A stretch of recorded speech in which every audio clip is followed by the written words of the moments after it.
Welcome. Today we are talking about Donald Trump on the Joe Rogan Experience. There was weaving, whale psychology, Whoopi Goldberg, some 2020 election denial paperwork that we're going to get someday, and an angle on Trump as your funny uncle who has those crazy stories about the time he compared nuclear arsenals with an unhinged dictator. All right, welcome everybody. Take it away, Drew. What was it like for you? It was a ride. The funny uncle thing landed with me because I found myself laughing more than I found myself educated about his actual policy. And I felt like he tricked me. I don't know if you felt that way. I didn't feel like he tricked me, but this was definitely Rogan as a conversationalist. And look, I make no qualms about the fact Rogan is the GOAT. And on this, I went into it thinking that we might get that Rogan who pushes and who really pins people down, won't let them walk away. It's like, whoa, whoa, whoa. You said this, let's get into it. And I think because it's such a heavy political thing, he went hard in the opposite direction. Yeah. And so, I mean, fair enough. He needs to do the interview that he wants to do. But I would have loved to have seen the more hardcore Rogan come out at some point. I think that would have been awesome. Absolutely. And I immediately go back to the Terrence Howard episode where Terrence had PowerPoint presentations, PDFs, live models. Then he brought Eric Weinstein on and they were going at it too. And it's like, in that interview, I've seen more policy and debate. And in this interview, he was just, I paid off the debt. Yeah, if George Washington and Abraham Lincoln teamed up, they couldn't beat me. Like, it was, and I was like, what? In his defense, he said somebody else said that to him. But I did love that he was using that as a bit of credibility. So yeah, it's tough. As an interviewer, you really have to decide, what am I trying to do with this interview? And if you're running a debate, you're going to get a lot of no's. There's no way he's going to get Trump on to come on if this is going to be basically him and other experts, let's say on the economy, debating whether Trump did or didn't do something. Yeah. He probably would have done it if it was him and Kamala, maybe, I guess, because he turned down the other debate. So I won't say that for sure he would do that. But that might have had some juice. But Rogan said, look, I want to talk to these guys like they're normal people. He still wants to get Kamala on. And I would love to see that for a balanced perspective, just see her come on. And because the one thing that I really did like about this is the more I dig into Trump and the crazy things that he said when he didn't even realize that he was being recorded, he sounds exactly like he sounds when he knows he's being recorded. Yeah. So to me, I think Trump is really very transparent. There's kayfabe, which we talked about last time, for sure. There's posturing for sure. But I think the right way to read Trump is this is a guy that has a hardcore frame of reference. He sees the world through his lens. I think he believes the things that he says, but he is so good at framing things in a way that makes him sound good that if you're on his team, he just gives you everything you need to repeat to make him sound awesome. And if you think he's out of his mind, then he just sounds like somebody who's full of hyperbole. He's just totally, how would you, braggadocio? I'm not sure what the right way to say that phrase is, but like he's just bragging all the time. And borders, we want to have fair elections, little things like that, common sense, right? And so that's what. But she's here tonight, and I'm going to just ask her to come up and say a couple of words.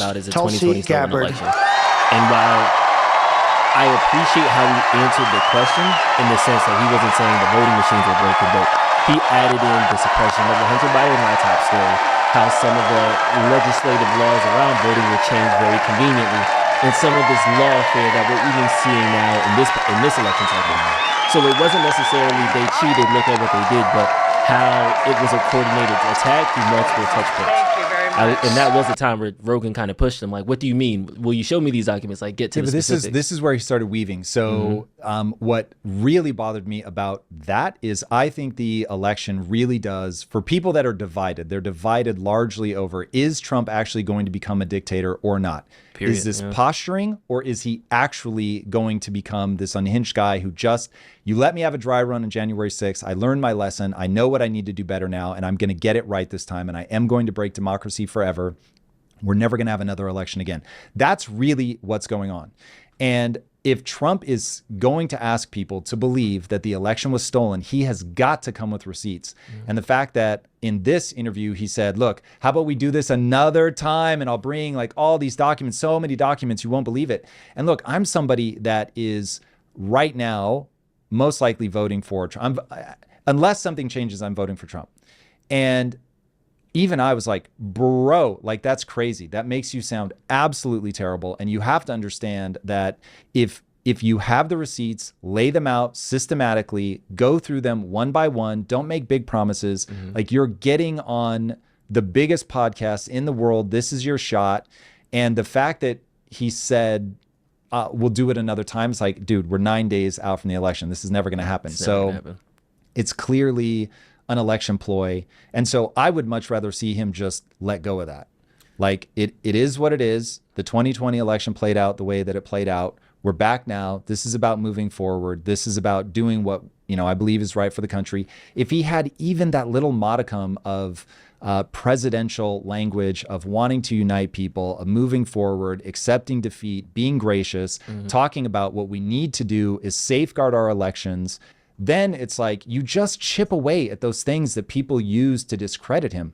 But he gives people all of these ways, like that is going to be played on a loop, on a loop, on a loop for people trying to take him down, that he's just weaving, as he said, to get away from. At the entire 3-hour interview, they're going to take that 30 seconds and say, see, this is what we mean. But to somebody who just admitted that if the election was tomorrow, you are leaning Trump, how do you rectify that quote unquote fear of him being dictator on day one? Do you think he has it? Like, how are you reconciling that emotion, that fear, to say, you know what, I still want to actually commit that vote toward in that direction? So to me, it comes down to what is going to be better for the country. And so I look at him and I think that he has the right instincts from an economic standpoint to move the country in a better direction than when I look at Kamala Harris. I also have, when I think about what are the big fears that drive me, there really are two. The economy, because ultimately people feel good when the economy is growing, when their wages are growing. That makes such a difference. There may not be much else when it comes to the emotional well-being of the nation as a whole. Obviously, individually, it's a different story. But when you look at the nation as a whole, when people are making more money, when their kids are likely to do better than they did, like everything just feels good. And when the opposite is true, everything just feels bad. So that's a huge thing for me. Yeah. And then, ironically, because everybody thinks that Trump is going to become a dictator if they dislike him, tyranny is the other thing that, for me, is absolutely terrifying. And when I've talked about this endlessly, and I will keep talking about it until everybody that can hear my voice has read these 3 books, but Mao, the Unknown Story, The Gulag Archipelago, and The Rise and Fall of the Third Reich paint a story of recent memory of how badly things go when people rule from the top down. And what I hear with Kamala Harris's language, it is all a bureaucratic blob. I don't even know that she has her own compass of what she believes. Like Trump is, as far as I can tell, is completely transparent. So if you think he's a lunatic, believe him, because he's just saying what he thinks. Whereas she has changed like wholesale cloth, I think, following where she thinks the country is going. Yeah. I don't think she has this like hardcore thing that she believes that she's going to push forward. And she's talking about things like price controls. Dude, every alarm bell I have goes off when people talk about price controls. When they talk about companies gouging, it's like, that is not where your concern should be. All the free money stuff, it's just all of that really makes me deeply concerned. And then, of course, the thing I've talked about many, many times before is the fact that she wants to tax unrealized gains. That is just financial illiteracy. So you have financially illiterate, changes with the wind, and likes top down. Like it becomes not me moving towards Trump, because I could make a very compelling case about all the things about him that make me nervous. It's more that I'm moving away from that, the tyranny of a blob that has authoritarian tendencies. That is the thing that ultimately freaks me out. Copy. So if I could just kind of summarize that in one sentence, it's the rhetoric that Trump uses, while it might be divisive, you think is more kayfabe, whereas Kamala is endorsing policies that historically directly lead to tyranny. So I would rather take somebody who might say something offhanded, but then doesn't have the policy backing to make that happen, versus on the other side, somebody who's backing policies that always lead to. Not quite, because I think Trump does have the policy instincts to reduce the amount of regulation, to reduce the tax burden. I'm talking specifically about like the dictator on day one, like some of the rhetoric that we call divisive. I have not heard anything that people are quoting him as saying that when you listen to, you're like, yeah, he actually said that. Everything I've ever heard, I'm like, he was either talking about something else, bloodbath. He was clearly talking about the automotive industry. And the phrase bloodbath is a common phrase. It does not mean there are actually going to be people shot and dying in the streets. Yeah. That one was super clear to me. There's good people on both sides. Same thing. They're still pumping that narrative. So him saying that he's going to be a dictator for a day, he's joking, he's being hyperbolic. That's why I think the one good thing to come out of that just being a true conversation versus an interview where Rogan is digging deep is that you can see just the personality of Trump. You can see, one, that he will talk out of both sides of his mouth. Crooked Hillary, Comey did her dirty by saying, oh, this horrible thing, but she didn't really do it. This horrible thing, but we find there's nothing there. But he called her Crooked Hillary, and I could have put her away, and they had so much on her, all while saying Comey shouldn't have been tying her to those things. So he definitely talks out of both sides of his mouth. He definitely tries to make himself look good. He talks very hyperbolic. Like he said, oh, I think I should be a whale psychologist. People are going to clip that out of context. He was obviously kidding. So it's like as somebody who I have been clipped out of context and I am easy to make look crazy. I know what they're doing with him. So that stuff I totally put to the side. Now, what I do take seriously is his frame of reference is that he's essentially always right. And once he believes something, it is very hard to pierce his frame of reference. And so what you are trusting is that he has the right instincts already. Now, seeing the team that he's putting around him, he's at least saying, okay, these people align with where I'm headed. So you've got the Make America Healthy Again, huge proponent of that. You've got the fears around the deep state. I'm a huge proponent of that. You've got Elon Musk talking about regulatory burden, free speech, huge proponents of that stuff. So judging by the people that he's surrounding himself by, I think that he has the better instincts of the two. And I've had 4 years with him already, so I know what I'm going to get. But that's my read is there really are the bad things that you can point to on his side. Like you don't have to make them up and people keep making it up. Copy that. And that is, you brought up a good point that through this interview, his personality shined through. And some of the things that the media has ran with are more personality traits. My example is when Joe Rogan asks him, how do you stay in such good shape? And he's like, do you think it's golf? And Trump is like, no, it's genetics. And it's hilarious because he's overweight. He's a little bit bigger. Yeah, I was a little like he's not a 6'4" bodybuilder, but the fact that he can say that with a straight face and keep talking is like, oh, okay, you're one of those guys. Let's run a thought experiment for a second. Let's say Trump gets in. We have 4 years of him.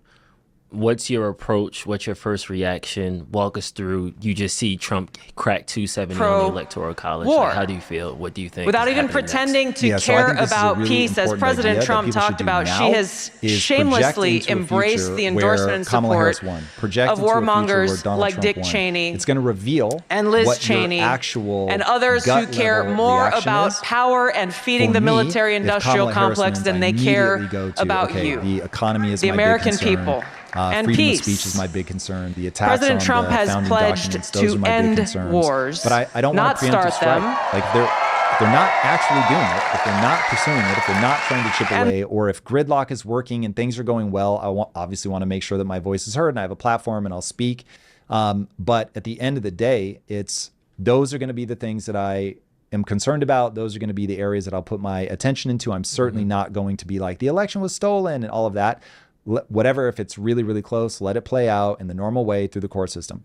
If Trump wins, now I'm thinking, okay, I want to make sure that he isn't going unhinged. I want to make sure that there are checks and balances. I want to make sure that I am correct, that he is going to govern like a moderate in the way he did in the first go round with him, and that January 6th was not some tip of this crazy leaf that he's turned over and now he's just going to gobble up power, and he tried this coup that it didn't work. But like I always teach people, you learn from your failures, and that he's putting his head down and figuring out, okay, what do I need to do?